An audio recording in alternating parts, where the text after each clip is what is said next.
Alunos e alunas do 8º ano, sejam bem-vindos à aula de História.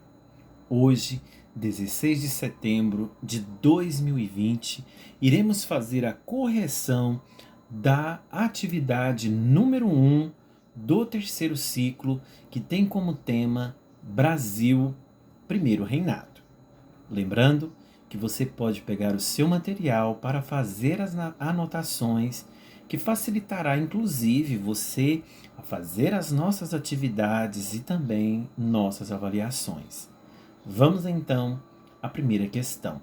A primeira questão ela diz o seguinte: observe com atenção o texto acima para responder as atividades.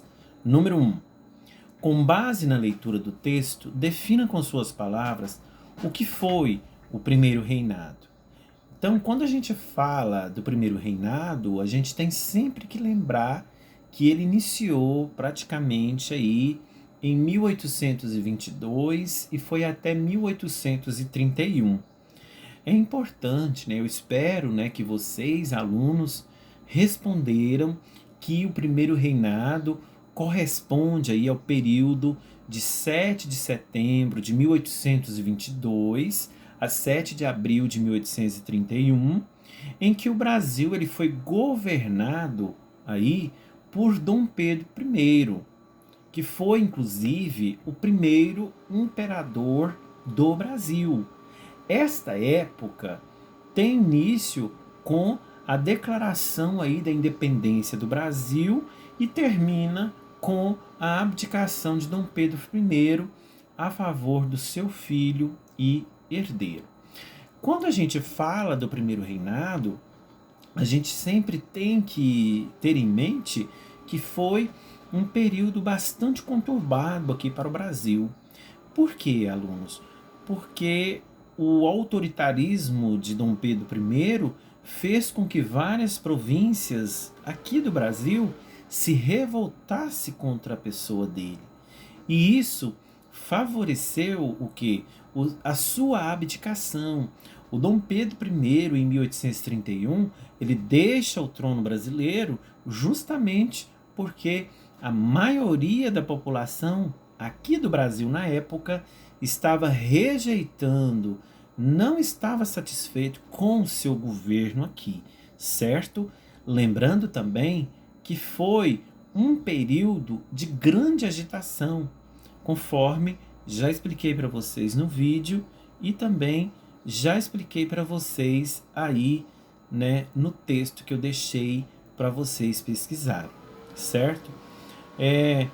O que a gente observa dentro desse contexto, né, dos principais acontecimentos, foi aí a primeira Constituição do Brasil, que foi elaborada no ano de 1823, mas como ela limitava aí, né, os poderes do imperador, né, Dom Pedro I mandou fazer uma nova Constituição, a qual ela foi outorgada, ela foi imposta, né, no ano de 1824.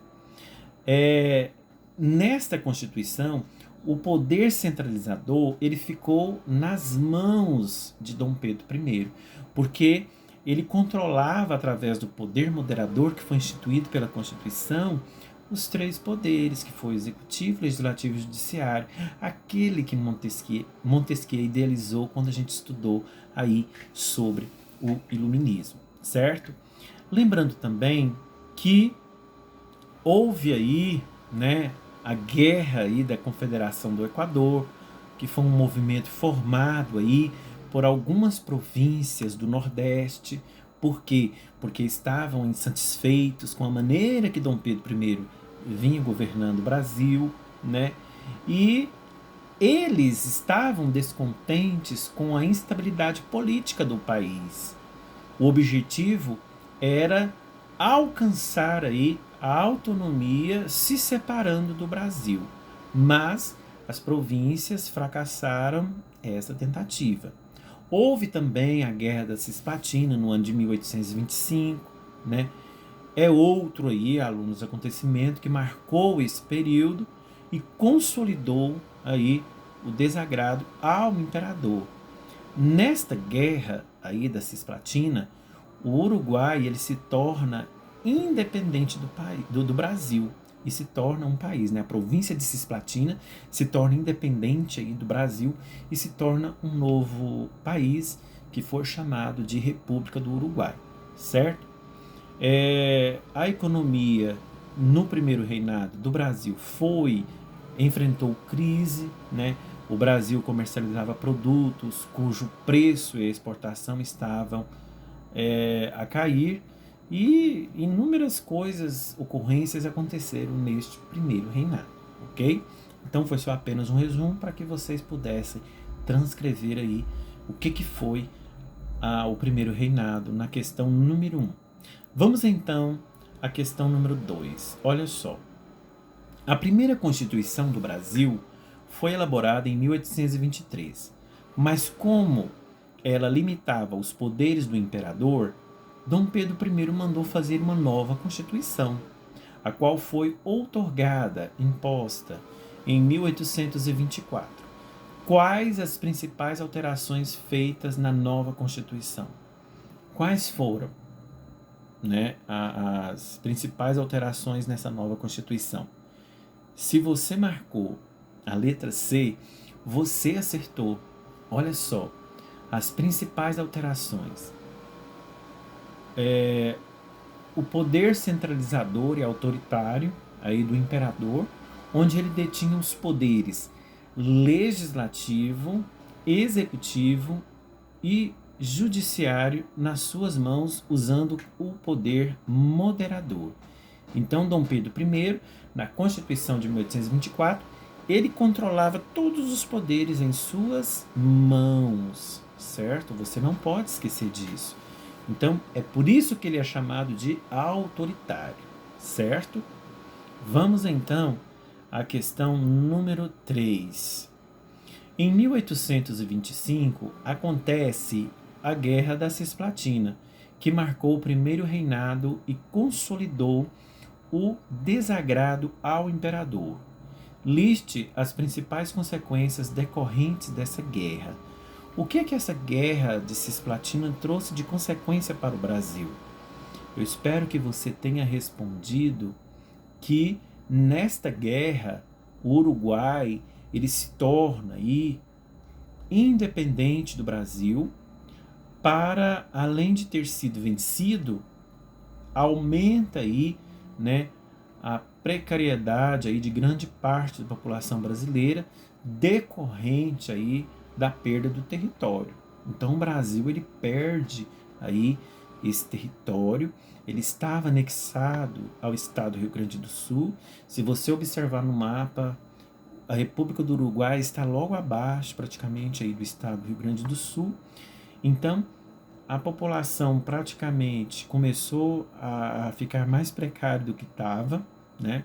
Houve aí a perca do território, houve aí muito gasto financeiro também neste conflito, também houve um elevado número de mortos nesse combate, os gastos aí com os conflitos, especialmente com essa guerra da Cisplatina, foram muito elevados, que ocasionou aí outros fatores, que inclusive a gente pode observar que quando há um conflito de uma província e outra, né, no caso entre Brasil e a província Cisplatina, houve aí um gasto muito grande. Por quê? Porque houve compra de armamentos, né? Por quê? Porque não tem como participar de uma guerra sem armamento. E outra, os cisplatinos, eles ganharam ajuda aí dos argentinos, porque os argentinos estavam de olho neste território aí dos cisplatinos. Então, a Argentina ajuda os cisplatinos a vencer essa guerra, justamente já de olho neste território que eles estavam tomando para si, né, o qual se tornou aí a República do Uruguai, certo? Vamos então à questão número 4. A questão número 4 ela diz o seguinte: na Constituição de 1824, a forma de governo da nação brasileira foi modificada. Com base em nossas aulas, responda. Letra A. Explique como foi estruturado e dividido este novo governo. Como que foi estruturado e dividido este novo governo? A gente pode dizer que este novo governo ele foi estruturado e dividido aí pelo poder aí centralizado nas mãos de quem? Do imperador. Por quê? Porque o imperador Dom Pedro I, ele detinha aí os poderes legislativo, executivo e judiciário nas suas mãos. E o poder moderador, ele foi instituído justamente para ter o autocontrole disso tudo. Então, inclusive, ele poderia rever decisões desses três poderes. Um exemplo bem claro, por exemplo, no Poder Judiciário, o Dom Pedro I, inclusive, podia rever decisões feitas pelos juízes, inclusive de réus sentenciados, né?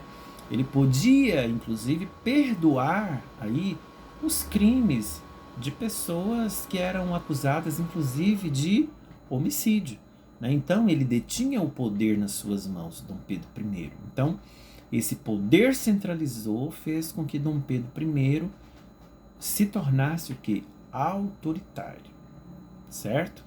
Vamos então à letra B.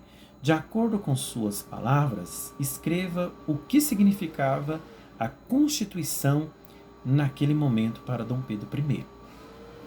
A primeira coisa que eu gosto de falar para vocês, inclusive eu já falei isso na aula, quando a gente falou da independência dos Estados Unidos, é que uma Constituição é a lei máxima de um país.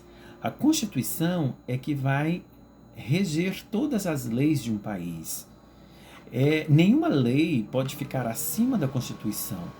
A Constituição é a lei maior de qualquer país. É dela que nascem outras leis, certo? Então a Constituição, ela define um regime monárquico, né? A primeira coisa que essa Constituição de 1824 ela vai determinar é o quê? Ela vai definir um regime monárquico centralizado. Ela vai também instituir o poder moderador na figura do imperador, tendo a Igreja Católica aí como parceira nas decisões que é o chamado padroado.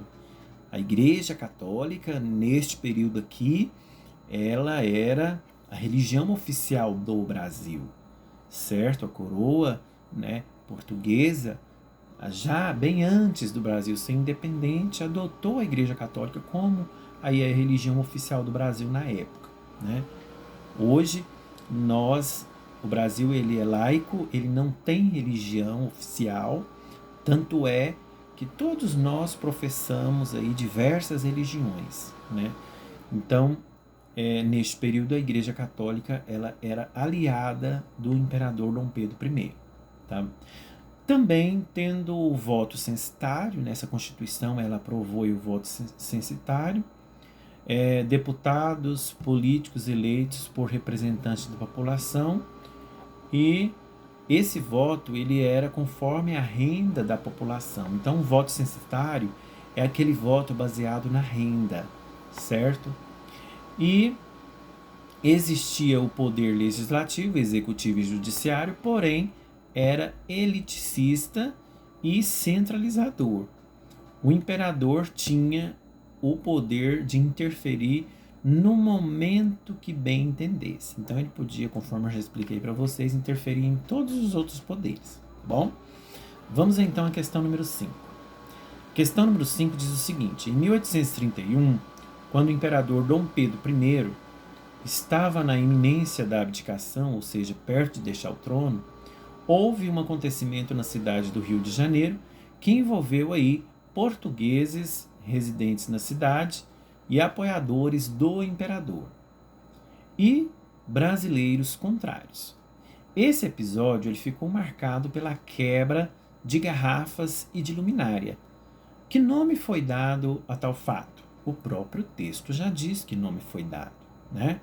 Então, se você marcou a letra D, está correta. Este fato ficou conhecido como Noite das Garrafadas. Isso porque, conforme eu já disse, no ano de 1831, Dom Pedro I ele tentou aí estabelecer contato com as lideranças liberais do Brasil aí em viagem a Minas Gerais. Porém, com a má recepção, ele retornou aí para o Rio de Janeiro. Ao saberem de seu retorno, os portugueses que o apoiavam, alunos, resolveram preparar uma festa, né, para recebê-lo, acendendo aí luminárias na janela das casas.